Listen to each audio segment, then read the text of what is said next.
Matagal nang usapin to mga kabayan, ano, kahit nung time namin nung 2016, 2017, 2018, talagang marami ring talagang nagrereklamo tungkol dito, no. Kasi ang nireklamo nila yung bakit yung mga naunang yung mga bakit yung matatagal nang naghihintay ng employer mas nauna pang nasiselect yung mga baguhan na pumasa sa AP staff exam. Hindi na bago itong mga kabayan, ano. Halimbawa na lang sa amin noon, KLT 13 kami, tapos may mga baguhan na pumasa na KLT 14, yung iba sa kanila ay nauna pa sa aming nakaalis. Hindi na talaga bago itong ganito mga kabayan, ano. Hindi kasi natin alam kung ano ba talaga yung ginagawa ng labor dito sa South Korea. Sa totoo lang mga kabayan, employer talagang nasusunod kung sino yung gusto nilang piliin. Wala silang pakialam kung yung pinili nila ay KLT 21 or KLT 22, KLT 23. Wala silang pakialam dun, basta kukuha sila ng tao. Hindi na nila tinitingnan kung yung tao ay matagal na naghihintay ng employer para i-select nila. Hindi rin kasi malinaw, kahit ako, kahit sino, ewan ko lang kung alam ito ng iba dito sa South Korea, pero wala akong alam tungkol dito, no, kung tungkol sa kung ano yung proseso na ginagawa ng labor dito para magsalang ng EPS aspirant doon sa pamimilian.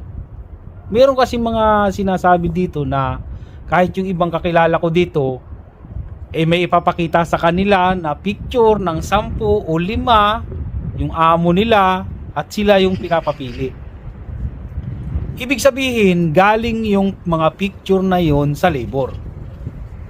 Ang maganda sanang gawin, kumbaga parang suggestion lang din, ano, para lahat naman ay maisalang sa pamimilian.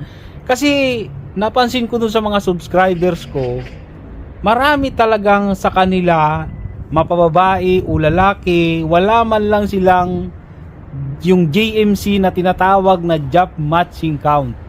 Walang lumalabas sa kanilang EPS account. Ibig sabihin lang nun, hindi sila parang hindi sila napapasalang sa pamimilian or talagang walang pumapansin sa kanila na employer. Ang mas maganda sigurong gawin naman, kumbaga parang ano lang din naman sa atin, ano, kasi napakahirap talaga ng ganun. Isipin mo, nauna kang pumasa tapos may mga bagong passer, sila pa yung unang makakalis. Masakit talaga yung ganun. Dapat lang man sana ang gawin ng labor dito sa South Korea, kumbaga kung sa atin lang talaga. Halimbawa, may dumating na employer, nagsalang sila halimbawa ng 50 doon sa pamimilian. Tapos halimbawa yung employer ay may pinili na 2 o 3 o 5 doon sa 50. Tapos siyempre halimbawa pumili ng 5, may matitirang 45, di ba? Tapos ang gagawin man lang sana, itabi na yung yung 45 na hindi napili at kumuha ulit. Pag may dumating na bagong employer, wag naman isalang ulit yung 45 na pinagpilian na. Dapat ganun man lang sana. Kaya ang nangyayari dun sa iba, paulit-ulit na sigurong sinasalang. Kaya nga yung iba dito, nakikita ko na yung iba may 20 job matching count na. Ibig sabihin, 20 beses na siyang tiningnan ng employer dito at hindi naman pinili. Diba? Unfair naman dun sa iba na wala talaga. 0 job matching count talaga. Yun ang masakit sa kalooban talaga. Iniisip mo tuloy noon na nandito ba sa South Korea yung pangalan mo? Nandito ba sa labor sa South Korea yung pangalan mo? Bakit mahigit 1 taon ka na naghihintay ng employer, wala man lang lumalabas na job matching count? Hindi ka na mapasali sa pinamimilian or hindi ka pinipili talaga, hindi ka man lang tinitingnan ng employer. Napaka-imposible naman ng ganun, di ba? Mahigit 1 taon ka na naghihintay ng employer ni isang job matching count, walang lumalabas sa iyong EPS account. Ano ibig sabihin nun, di ba? Tulad ngayon, madadagdagan na naman yung mga passer na yan kasi nagpa-exam na naman sila para sa mga X-Core. Madadagdagan na naman kayong mga naghihintay ng employer. Malamang ang mangyari naman ito, mas mauna pang makaalis yung mga mag-i-exam ngayon pag nakapasa, di ba? Hindi malabong mangyari yun mga kabayan. wala tayong magawa talaga diyan. Siguro kung may maglakas ng loob na iparating yung mga hinaing sa labor dito sa South Korea, maaaring magawa ng paraan yan, pero sa ngayon talaga wala tayong magagawa dyan sila kasi yung nagpapatupad niyan At kung halimbawa naman ang gagawin ay uubusin muna nila yung mga passer, parang hindi mangyayari yung mga kabayan. Hindi nila kayang ubusin yung mga passer kasi alam nyo kung bakit. Maraming babae rin ang pumapasa sa EPS topic exam at naghihintay ng employer. Maraming employer dito sa South Korea, may mga ibang employer dito sa South Korea na hindi naman sila kumukuha ng babae kasi nga mabibigat ang trabaho sa kanila. Kaya hindi mangyayari na ubusin muna yung mga passer bago sila magpa-exam ulit. Kung ang gagawin naman wag na lang isama sa EPS topic exam ang mga babae, ay hindi rin naman pwede mga kabayan. Dahil may mga employer din dito sa South Korea na ang kailangan nila ay babae.